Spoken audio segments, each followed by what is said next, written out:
Rusko-ukrajinská válka, počítaná od začátku plnohodnotné invaze Ruska, nyní trvá déle než boje první světové války.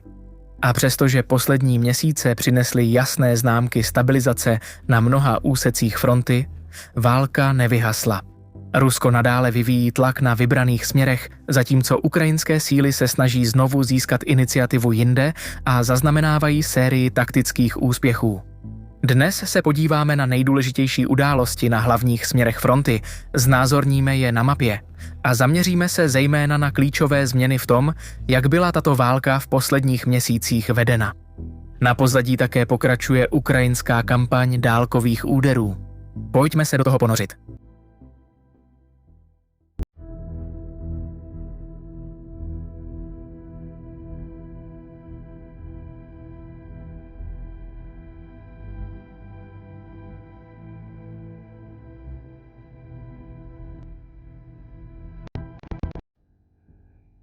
Nedávné zprávy v médiích naznačují, že se situace na frontě po mnoha měsících plné ruské iniciativy začíná měnit a že Ukrajina dosáhla významných úspěchů.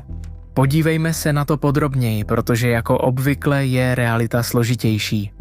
Navzdory rozšířeným očekáváním Rusko nespustilo novou jarní ofenzivu v takovém rozsahu operací, jaký jsme viděli v předchozích 2 letech. Místo toho v období od března do dubna aktivita na frontě téměř zamrzla a ruské síly prováděly pouze omezené útočné operace. To se příliš nezměnilo ani v druhé polovině dubna a na začátku května, kdy se Rusko zaměřilo především na směr Konstantinivka, ke kterému se přiblížilo už na konci loňského roku, a na oblast západně od Huljajpole. Ukrajina mezitím zahájila sérii protiútoků v únoru a březnu, přičemž se soustředila na stabilizaci a zlepšení své pozice na rozhraní Dněpropetrovské a Záporožské oblasti a útočila směrem k Uspanivce. Ukrajině se sice nepodařilo znovu získat vesnici, ale operace jí umožnila ovládnout několik dříve ztracených osad a zlepšit taktickou pozici před očekávanou ruskou ofenzivou v tomto sektoru. V posledních měsících ukrajinské síly také úspěšně provedly protiútoky v severovýchodní části Chersonské oblasti v okolí Stepnohyrsku a vytlačili ruské jednotky z oblasti kolem vesnice, včetně jejich severních a centrálních částí. Ukrajinské síly také pokračovaly v operacích na jihovýchod směrem k vesnici Kamjanské a znovu dobyly dříve ztracené pozice. Tím byly ruské síly zatlačeny zpět od Záporoží, tento směr byl zajištěn a byly vymazány zisky, kterých Rusko dosáhlo během mnoha měsíců v roce 2025.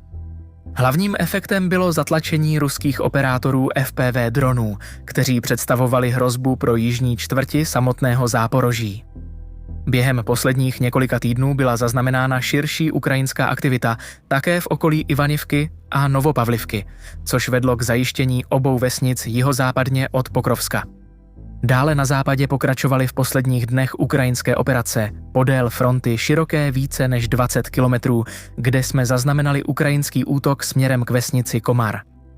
Doposud vizuální důkazy potvrdily, že ukrajinské jednotky dosáhly Novochyhorivky, Novochrehorivky, Voskresenské a Pidubného.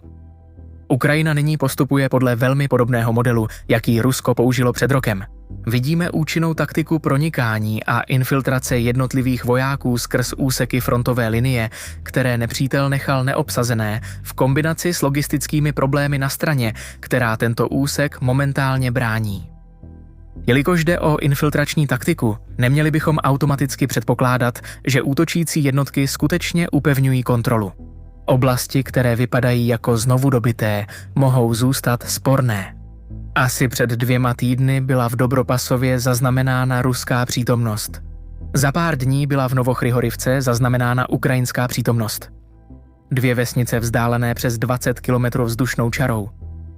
To pravděpodobně znamená, že tato oblast obsahuje šedou zónu zhruba 20 km hlubokou, kterou neovládá žádná strana. Ruské i ukrajinské síly zde operují prostřednictvím malých infiltračních jednotek a snaží se obsadit a udržet vybrané pozice. Takto široké šedé zóny se stávají a pravděpodobně i nadále budou stále charakterističtějším rysem ukrajinské fronty, zejména v oblastech bez měst nebo větších vesnic. Důvod je dvojí. Obě strany mají omezený počet vojáků a drony nyní ovládají bojiště do takové míry, že upevnění pozic se stalo extrémně obtížným. V květnu s jasným zpožděním oproti předchozím letům zahájilo Rusko rozsáhlejší ofenzivní operace na omezeném počtu směrů. V tuto chvíli se dva hlavní ruské postupy rozvíjejí dvěma směry. Skupina vojsk Východ obnovila své operace východně od Huljajpole, které Rusko obsadilo koncem loňského roku. Pomalu oslabují ukrajinskou obranu a dosahují 3 větších vesnic, které tvoří opěrné body první obranné linie směrem k Orychivu, Huljajpilskému, Verchně, Terse a Vozdeživce. Cestou ruské síly také obsadili několik menších vesnic. Podle dostupných vizuálních materiálů jsou všechny 3 větší vesnice nyní sporné, přičemž první je převážně pod kontrolou Ruska. Jasným ruským cílem na této ose je rozvrátit ukrajinskou obranu, která byla v této oblasti orientována podél severojižní linie, a dosáhnout Orychivu z východu. Na tom záleží, protože nesčetné ruské pokusy prorazit ze jihu skončily neúspěchem. Rusko je zhruba v polovině mezi Huljajpolem a Orychivem, ale čekají je lépe připravené ukrajinské obranné pozice. Mezi únorem a květnem Rusko také provádělo operace západně od Siversku, který byl dobyt minulý rok, přímo podél osy Sloviansk-Kramatorsk. Ruské síly v této oblasti postoupily přibližně o 10 kilometrů a dosáhly vesnice Ryol-Alexandrovka, kde stále probíhají boje. Je však pochybné, že by se Rusko pokusilo o přímý útok na 2 největší města v Donbasu pod ukrajinskou kontrolou. Tyto operace mají zřejmě za cíl zaměstnat ukrajinské síly. V posledních měsících se ruská pozornost zaměřila na dobytí Konstantinivky. Ruská operace na dobytí města velmi připomíná postupy, které vedly k dobytí Pokrovsku a Mirnohradu. Zpočátku se Rusko soustředilo na obsazení oblastí na obou křídlech obrany města. V důsledku toho byly mezi únorem a květnem ukrajinské síly vytlačeny z Berestoku a většiny Ilinivky západně od města, stejně jako z Novodmitrivky východně od zastavěné části Konstantinivky. Z těchto obsazených vesnic pak ruské síly začaly pronikat přímo do Konstantinivky. To prováděli jednotliví vojáci, kteří se pak ve větším počtu soustředili uvnitř města, než zaútočili na ukrajinská opěrná místa. V důsledku toho byla koncem května nebo začátkem června prolomena ukrajinská obrana v jihozápadní části města. Ruské jednotky prorazily ukrajinské pozice z jižní části Ilinivky a blízkých lesů, vstoupily do města a rychle dosáhly jeho centrální oblasti. To rozdělilo ukrajinskou obranu na izolovaná opěrná místa a umožnilo ruským silám obsadit rozsáhlé oblasti v západní části města. Úspěchu ruských útočných skupin předcházela, stejně jako v Pokrovsku, neutralizace ukrajinské logistiky. Hlavní a v podstatě jediná ukrajinská zásobovací trasa spojující Konstantinivku se zázemím, silnice Konstantinivka-Družkivka, se před několika týdny dostala pod kontrolu ruských operátorů dronů.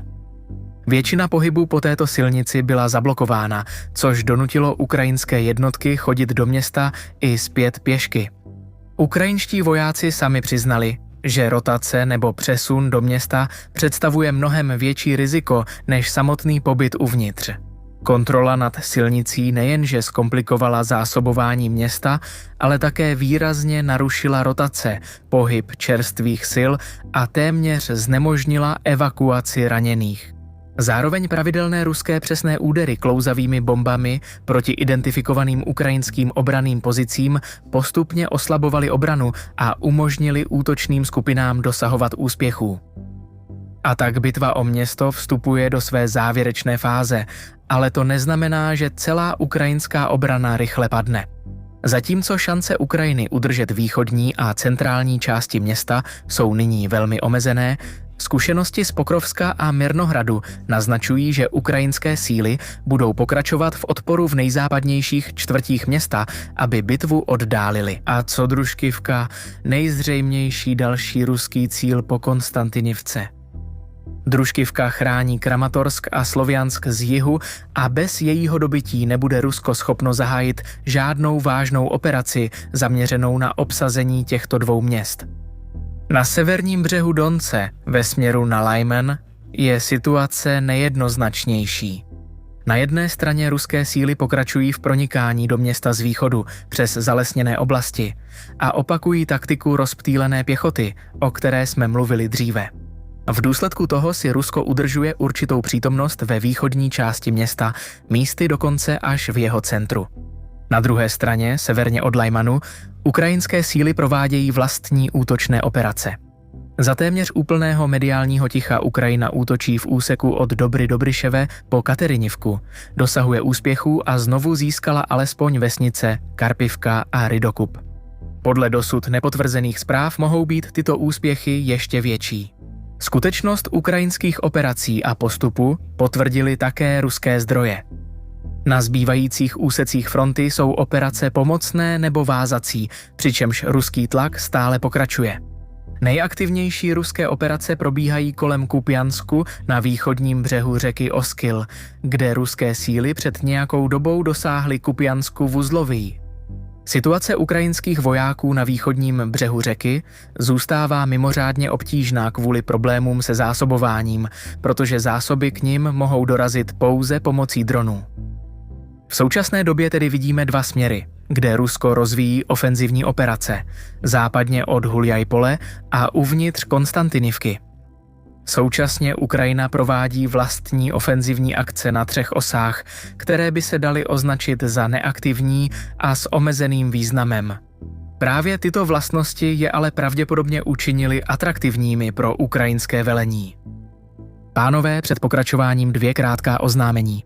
Za prvé Serhij, který překládal GTBT Ukrajine předtím, než narukoval k ukrajinskému letectvu, založil sbírku na získání peněz na přístřežky pro ukrajinské bezpilotní systémy, aby je ochránil před ruskými dálkovými drony. Sbírku můžete podpořit prostřednictvím odkazu dole pod videem. Za druhé, jak už možná víte, pokračujeme ve vydávání krátké série GTBT s názvem Essence. V podstatě jde o naše epizody převedené do 8 až 10 minutových pilulek. A ne, hlasový herec není umělá inteligence. Zdravím Barnimu, pokračujme. Ukrajina udeřila v oblastech, kde byla ruská kontrola omezená, urbanizace nízká, logistika pro Rusko obtížná a ruská obrana byla méně obsazená a méně připravená. To umožnilo ukrajinským silám dosáhnout úspěchů při nasazení pouze omezených prostředků. Doposud však pokusy dosáhnout větších úspěchů selhaly, především proto, že ukrajinské síly určené pro tyto operace byly samy o sobě omezené. Omezený ofenzivní potenciál obou stran je nepochybně spojen se 4. generací problémů, které nyní ovlivňují jak Ukrajinu, tak Rusko. Ale to není jediný důvod, proč se situace stabilizovala a tempo postupu a tlaku podél fronty pokleslo. Protože dostupné personální kapacity Ukrajiny je omezená, v posledních měsících pokračovala v nahrazování vojáků bezpilotními systémy, kdekoliv to bylo možné. Kyjev vyvinul koncept tzv. Dronové zdi, která byla nejprve navržena k zastavení ruského tlaku na frontě a poté k násobení ztrát nepřítele. Problém je v tom, že nic se neděje ve vakuu. Procesy, které Ukrajina zavedla jako první, Rusko rychle přizpůsobilo a okopírovalo. A v důsledku toho měly drony na svědomí stále větší podíl činnosti na frontě. Nyní způsobují naprostou většinu ztrát nepříteli. Masivní přítomnost dronů na obloze vedla obě strany k tomu, že téměř úplně opustili používání vozidel na nulové linii. To se odráží i ve statistikách, které ukazují, že v posledních měsících počet hlášených zničených vozidel, včetně tanků, klesl téměř na nulu. To neznamená, že Rusku došly tanky. Znamená to, že jejich použití za současných podmínek na bojišti většinou nedává smysl. Každý letošní pokus o útok obrněnými nebo mechanizovanými kolonami skončil naprostým neúspěchem a zničením. Drony v tom hrály klíčovou roli, protože i když nejsou hlavní údernou zbraní používanou k vyřazení vozidel, poskytovaly průzkum a odhalovaly pohyb ještě v týlu nepřítele. Z tohoto důvodu nyní jak Rusko, tak Ukrajina provádějí operace v bojové zóně s jednotlivými vojáky, kteří pronikají na pozice, jež nejsou bráněny větším počtem obránců. Soustředění vojáků by okamžitě přilákalo drony, dělostřeleckou palbu nebo letecké údery. Zároveň se neustále vedou bitvy podobné intenzity i na obloze, kde operátoři dronů loví nepřátelské stroje, aby podpořili a často vůbec umožnili činnost vojáků na zemi. V posledních měsících obě strany také získaly schopnost používat FPV drony proti cílům vzdáleným 100 až 150 kilometrů od frontové linie. Tento trend zahájila Ukrajina, která začala podnikat stále intenzivnější útoky na cíle v okupovaném Doněcku a Mariupolu, stejně jako na hlavní zásobovací trasy v týlu Ruska. Rusko tento postup rychle okopírovalo, i když je třeba zdůraznit, že rozsah ruských útoků je zatím výrazně menší než operace prováděné ukrajinskými operátory dronů. Cílem jsou zásobovací sklady, energetická infrastruktura, systémy protivzdušné obrany, radary i vozidla přepravující vojáky, munici či palivo. Ukrajinská kampaň hlubokých úderů nejeví známky zpomalování. Naopak, zjevně se stupňuje. Klíčovými cíli, na které Ukrajina útočí, jsou mosty spojující Krymský poloostrov s Chersonskou oblastí. V posledních dnech byly mosty u Haničesku, Čonharu a Armjansku několikrát vážně poškozeny a doprava byla dočasně přerušena. Deklarovaným cílem Ukrajiny je úplná izolace Krymu. Pokud bude tlak udržen a počet útoků na přechody se zvýší, tohoto cíle by mohlo být do značné míry dosaženo a dopady by se pravděpodobně na frontě projevily poměrně rychle. Teoreticky by to vytvořilo ideální situaci pro Ukrajinu, aby se pokusila převzít iniciativu. Ale vzhledem k jejím vlastním výrazným nedostatkům v počtu vojáků se tento scénář nemusí nutně naplnit. Jako obvykle se také podívejme na širší obrázek hlavních úderů středního a dlouhého dosahu za poslední 3 týdny, jak je znázorněno na mapě. Dne 22. května byl zasažen Starobilsk a podle Ukrajiny byl cílem velitelský dronový oddíl, podle Ruska pak ubytovna. Tu stejnou noc byl také zasažen terminál v Novorosijsku. Dne 23. května následoval útok na chemickou továrnu AKM v Permském kraji. O 2 dny později ukrajinské síly zasáhly rafinérii v Jaroslavli a 27. května rafinérii v Tuapse. Během noci z 28. na 29. května zasáhly drony Alfa Centrum elektronického zpravodajství FSB poblíž Temriuku, plynový terminál v přístavu Temriuk a čerpací stanici Jaroslavl 3. 3 ropné nádrže hořely na ploše přibližně 5000 metrů čtverečních. Dne 30. května Ukrajina poškodila tanker a přístavní infrastrukturu rafinérie v Taganrogu a také zasáhla ropný sklad v Armaviru. O 2 dny později drony zasáhly rafinérii v Saratově, přečerpávací stanici Lantsarevo v Kyrovské oblasti a sklad pohonných hmot v Matvejevě, Kurgan. Rusko tvrdilo, že sestřelilo 216 dronů. 3 června Ukrajina zasáhla Petrohrad. Drony zaútočily na ropný terminál ve městě a na válečnou loď v suchém doku v Kronštatu, korvetu Bojky. To všechno se stalo během ruského Davosu, Petrohradského mezinárodního ekonomického fóra. Dne 7. června se již zmíněná kampaň na izolaci Krymu vystupňovala. Ukrajinské jednotky zasáhly Čonharský most, který spojuje Krym s okupovaným jihem Ukrajiny. Podle ukrajinské strany bylo cílem přerušit tok vojáků, munice a paliva z Krymu směrem na Huljajpole. Za 2 dny byl most zasažen znovu. Dne 10. června zasáhla Ukrajina přístav v okupovaném Mariupolu. A téže noci zasáhly rakety FP-5 Flamingo závod Vnír Progress. Útok byl zachycen na videu. 11. června došlo k úderům na rafinerii Apficky a také k dalším menším útokům na Krymu, především proti mostům a přechodům mezi okupovanou Chersonskou oblastí a Krymem. The Moscow Times s odvoláním na okupační úřady informoval o poškození několika mostů. V blízkosti severokrymského kanálu pro Reobrazhivka, Mírně, trasy Perekop-Artemivsk a oblasti Stavky. Dne 12. června Ukrajina zasáhla rafinerie Taneko a Tajv v Nižním Novgorodu, stejně jako závod na syntetický kaučuk Tolyatty Kaučuk v Samarské oblasti, jehož produkty se používají při výrobě tuhé raketové paliva. O den později byl údajně zasažen terminál Taman Nevgas. Dne 14. června Zelenský hovořil o útoku na palivové zařízení v Jaroslavské oblasti a na chemický závod Azot v Tulské oblasti. O 2 dny později opět létaly drony nad Moskvou.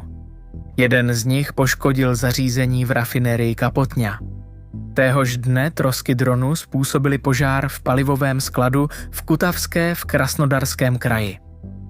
Pro vyváženost je třeba poznamenat, že během stejného období zasáhlo Ukrajinu více než 6200 dronů a přes 250 raket. V průměru zhruba 250 dronů a 10 raket denně. A nezapomeňme, že v pozadí se objevuje možnost oteplení vztahů mezi USA a Íránem. Špatné zprávy pro Kreml. Mezitím Evropská unie pokračuje s 21. balíčkem sankcí a rozšířila svůj sankční seznam o nové osoby a subjekty. Další balíček se opět zaměří především na banky, kryptoměny a energetiku. A válka, která nyní překonává jeden ponurý milník za druhým, stále pokračuje.